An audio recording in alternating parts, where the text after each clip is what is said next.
Democracy remains strong even as citizens grapple with economic hardship and rising cost of living. Joining us tonight is a presidential advisor in communications and a former minister of youth and sport, Mr. Sunday Dare. Is going to be responding to these concerns ranging from governance, performance and electoral reforms to the growing agitation across the country. Mr. Dare, it's a pleasure having you on the program tonight. Thank you, Sean, for having me tonight. I appreciate your time. Absolutely. It's interesting. The president was supposed to be in Lagos today, but quite interesting, was represented by the Senate president. But we understand that he has not come back to Abuja. Yes, the president. Is there any problem? The president is in Lagos, and I'm sure beyond the pictures, you know that the president has been busy with state matters. You will know the last 10 days, right from the attack in Jos, we've seen the developments, and the president has been busy taking constant briefs, and he has to prioritize when it comes to state matters, especially security. So he's in Lagos there, monitoring developments, working with the intelligence community, and taking constant security briefs. So it's safe to say maybe... Taking constant security briefs. So it's safe to say maybe... So when you say security briefs, is that the reason why he was not there at that commission? Because he's been scheduled. And your office had come out to say last week to list all the president's itinerary for the week. There a list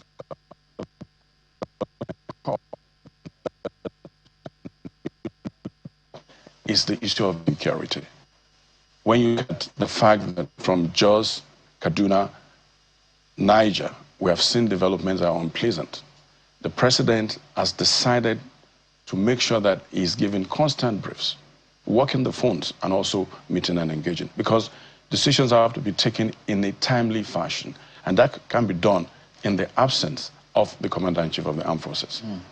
So today we saw how Niger communities were, these terrorists just ransacked and killed, destroyed properties in that Niger community. Is there anything coming from the presidency on assurances of safety of lives and citizens? Absolutely, on a constant basis. I think that if we take off from what the president said in Jos, when he talked about the fact that we will win this war against terrorists, when you look at what has happened in Kaduna, for instance, on Easter Sunday, where the terrorists got a hot pursuit, 39 people captured, were recovered.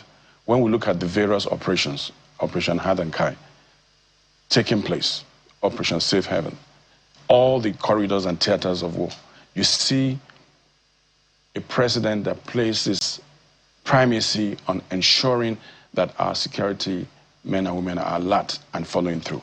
We have seen the theaters of war. We have seen counterinsurgencies. We have seen the intelligence sharing and quick reaction to these developments as they come.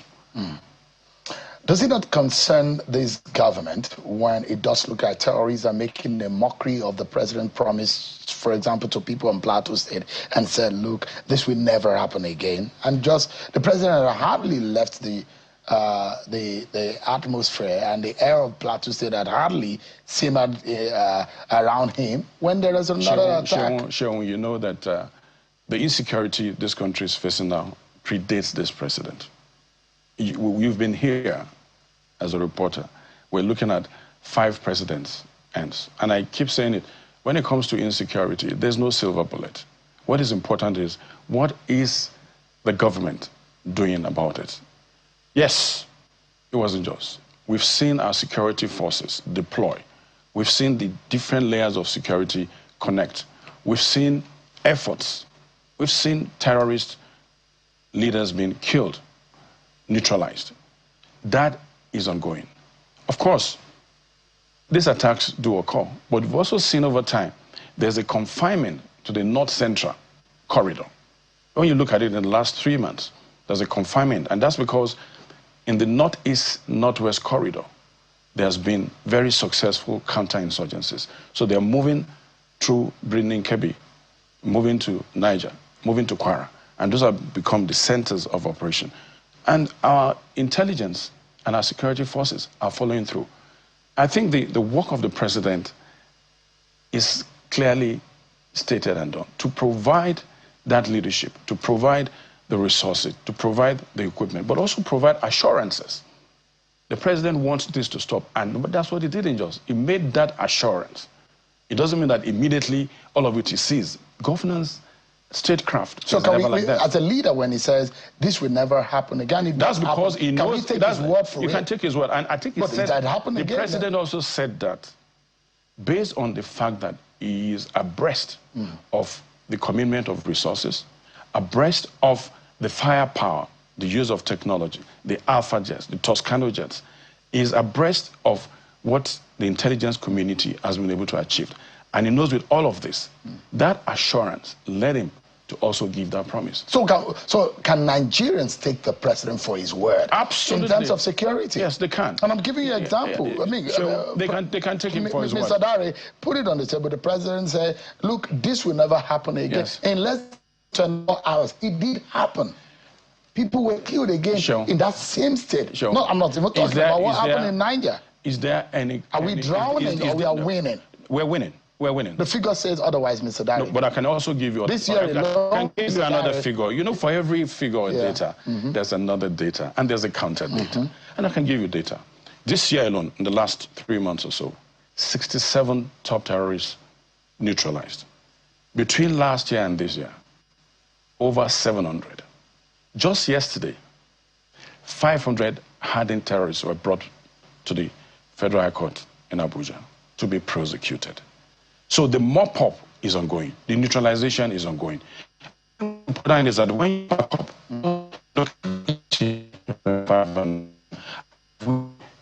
made progress in terms of those top terrorists were captured.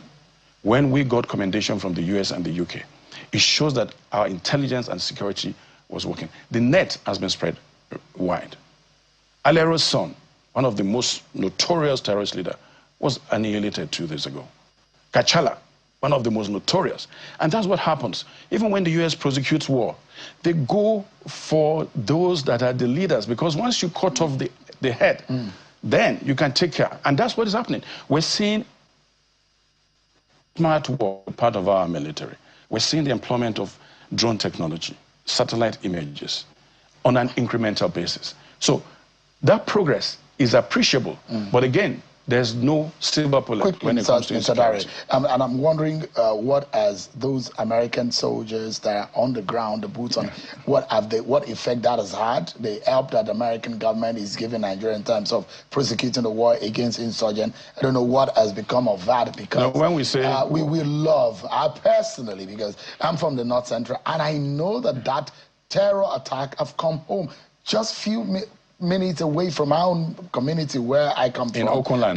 Okunigbo in the land. They've literally ransacked. We've experienced peace. My state is usually called the state of harmony, but we've not seen harmony in the last few months. But Mr. Dari, the big question is that as much as we are backing the military and the troops to win this war, the narrative of what we're saying, it looks like this government is losing grip.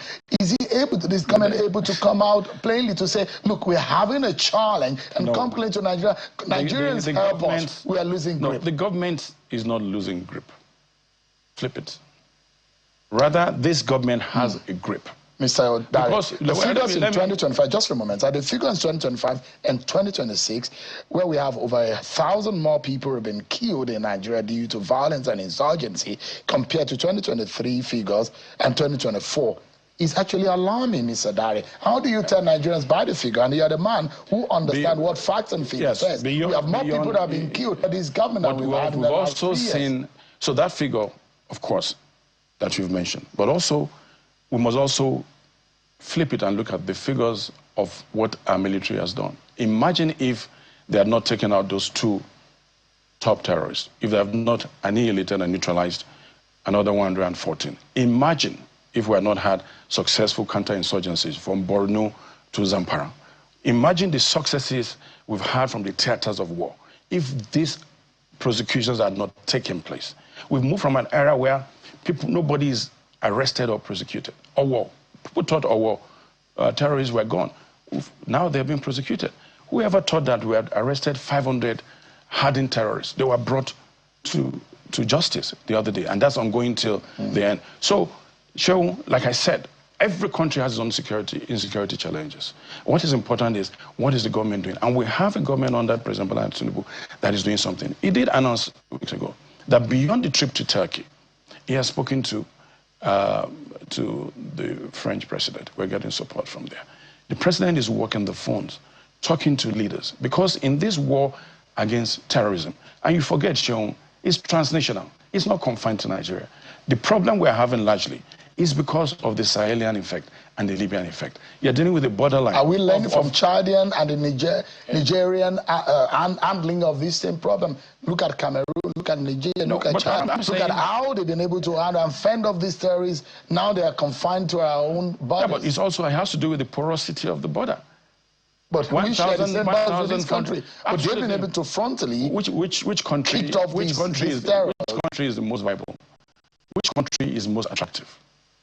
Nigeria, of course. Everybody is pouring into our country. Look at the gaps. Is this government also looking at the gaps that it has created? Promises of more boots on the ground, promises of more equipment. How much of that has been fulfilled? None of those that I said that it will be. Yeah, but you know that it is under the watch. It is under the watch of President Bola Tinubu that we had the supply of the Toscano jets.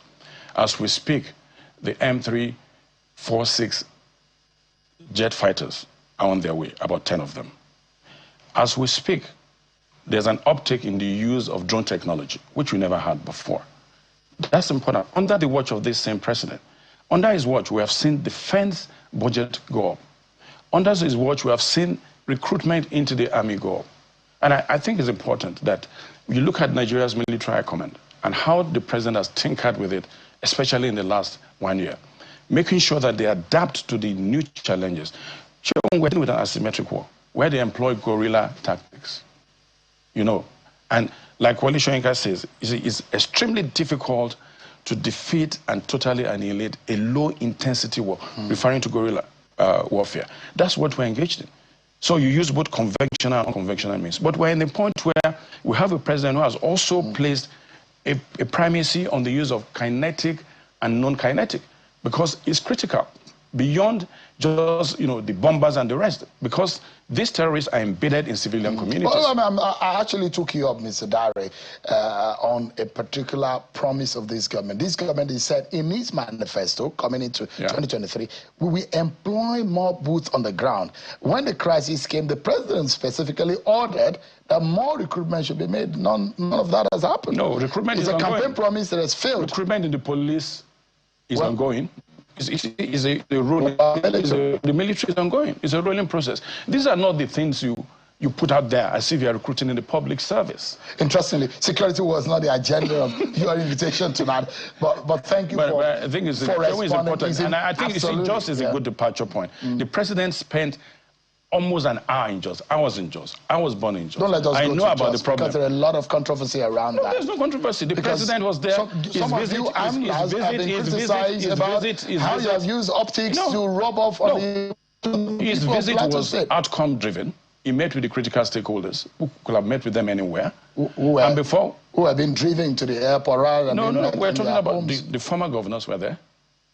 The victims, some of the victims were there. They had an engagement with the president. The pictures you saw were real. They are not AI. The pictures you saw were not AI pictures. So all this talk about 10 minutes in Jos is bunkum. Let's stay with the facts. Why was the president not in Jos City? He was on the plateau. He had the engagement with the critical people. The chief of army staff was there. And this become a pattern, Mr. Dare, that the president never goes to the ground at ground zero. The same thing happened in before the president came. You see, that's why president... You were one of those who went to Uwata. So why does the president have a chief of army staff, a minister of defense, a chief of defense staff, naval, and all of that? The affairs of state, sometimes you have to delegate. And even in the United States, before the president parachutes to any place, he sends his generals ahead, and they bring back the report. But when the president now goes to the ground, he doesn't go to the ground zero. You also know that the president had an important meeting that delayed him, meeting with the Chadian president. More important, the Nigerian concern, which was more priority, What was the agenda of that meeting? Let me tell you. The agenda of that meeting had to do with the conflict and the insecurity in the Chadian-Nigerian border, which was at the point of being resolved. So the president had to deal with two very important security matters. The Chadian Niger border crisis and Nigerian border we're looking at, and that one of Jos. Well, the optics is very, very key, critically here, whether or not the president and those of you who are handling the president are listening to what Nigerians are saying. No optics was nothing was manipulated. Everything was exactly as it happened. People, Mr. Dare, do they come to you or you go to them? That's a big question. It depends. It We're depends. in a cultural milieu that all of these things matter, Mr. Dare. I think it's the engagement that matters. Okay. The president met with the victims, especially the women, spoke to them from their heart, promised them what will be done for them, and then charged the leaders to consult further and come to Abuja and then decide on next steps. The major reason why I invited you, Mr. Dare, is about the ongoing narrative about the shrinking civic space in this country and the agitation by opposition forces. We think that we are drastically and gradually sliding into a one-party state. And this is no more form of narrative. It's now becoming the shape and the color of our politics. And if the opposition is singing it and crying about it, does it not bother your government? What good does it do for this government that it goes into an election that is only the one on the ballot? Well, first, there's no design, whether covertly or overtly, to have just the APC on the ballot. So we have 20 parties.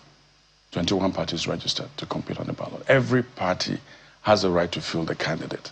Now, the APC will not roll the carpet and close shop because other parties are struggling. That's one. So, we have been through the trajectory of this country's political development from the era of military dictatorship to 26 years of civil democracy.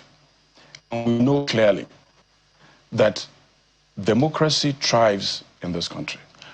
Multipartyism thrives in this country. But democracy is about competition, especially when it comes to election. And you have to win the hearts and mind of people rather than play to sentiment and the manipulation we're seeing right now. Sure. And you know that very clearly. Yeah. Now, the mere fact, there was a clip you showed earlier today. We had the ADC. We saw all the former speakers, former governors approach INEC with their protest. That itself, the fact that they could do it freely, they could say whatever they want to say, and they say whatever they want to say. That space, that freedom.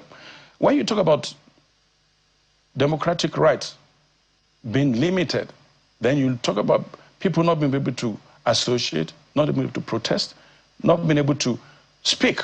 We have people from the opposition that have called the president names. That right has been respected. And let me stretch it, Sean. Even the work you do as a journalist, and I think that the work you do is great. And this president is a supporter and lover of the media, Sean. You know it. And I want to assure you today, using you as a signpost to other journalists, that so long as you carry your job professionally out, this government will protect your right as a professional journalist to do your job. So you should have no fear whatsoever. And I think by extension to every other journalist. So when you come to the democratic space, that space is still there for play. You know, you want to drag me to the ADC crisis? We can talk about it. All right, let's talk about that. All the handwriting, and you can say, bring the evidence. I am very sure that that's the first thing you will say. Of course. But all the handwriting is that you go to Labour Party, and the opposition is so afraid that the politics Should the AC be responsible for the fear of the opposition? Should the APC, like they say in local parlance, take a headache for ADC, for Labour Party? They say you are using subterfuge. No, just, you know, you are using clandestine movement. I think your party is using every means to dwarfen and decrease the chances of the opposition. What is your party afraid of? APC is not afraid of anything. But what is Bola Tinubu afraid of? You see, this is not about the president. Are you Let's stay with the party. With the Nigerian people? President Bola Tinubu. No, wait, there's no fear. The president and a legitimate mandate for 4 years. And since he got that mandate, he has busied himself with the affairs of the nation. The affair of running the party is left to the ESCO of the APC. So this extension of this idea of trying to lump in the president has the country to run. And we have more than enough challenges that occupies him. So let's stay within the realm of political parties. Are you denying that the government and the APC is not responsible for the opposition problems? What you're seeing here is self-inflicted. You decide to come in through the back door. You decide to ignore the fact that there are petitions and pending court cases. You decide to think that because you're in the opposition and you can shout very loud. But Seun, I need to make this point. The locus classicus we're seeing right now is that the ADC, what has happened to the ADC in the last several months is a locus classicus on how not to run an opposition, how not to hijack a political party, and how not to run a party.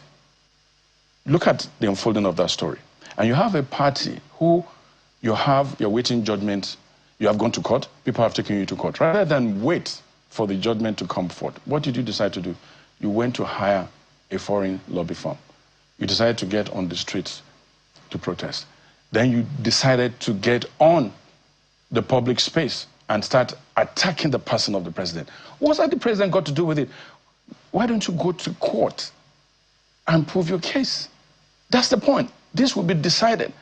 And every democracy, that's why we have the judiciary. Because we see more, of the president's men who are pontificating and analyzing the ADC problem. They even understand the ADC problem more than the ADC. Well, because we're in the same political space.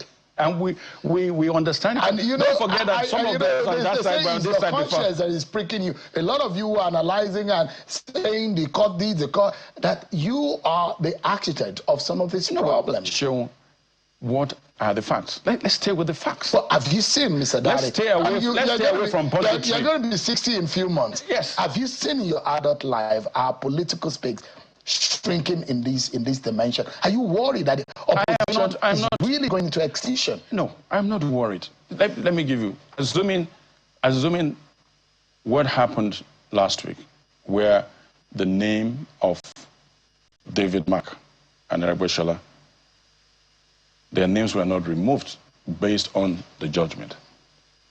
ADC was on the cruise control.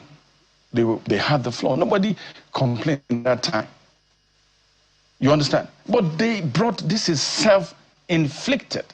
Why should we worry about that? How does that shrink the political space or the democratic space? Because a few adults who came together to form a party decided that rather than the hard work of forming a political party, building it organically, they would prefer to seize another ship by whatever means. Chairman, don't forget, it is very instructive about how the APC was formed. 3 parties took time, held meetings, dissolved their identities. The other party that had 5 governors let go of its 5, dissolved it into a single entity. You are very familiar with that process. Tedious, demanding, and we achieved that purpose. Why do some people want to take a shortcut? All right. Mr. Dare, we're totally out of time. But thank you so much indeed. I see that you don't wear the Nigerian lapel. You're now wearing something else. I wear both, just dependent. I wear both. But I'm a firm believer, because when you say, ask this concept of the broken shackles by Bola Ahmed Tinubu, is a vision and a conviction it has that we must break the shackles of poverty. All right. The shackles of employment, the shackles of ill health. You have to pay for the advertisement of that, but I'm just as a government official, you probably will prioritize wearing the Nigerian apparel than wearing the insignia of your mandate. But thank you so much indeed. Thank you. I appreciate it. Please.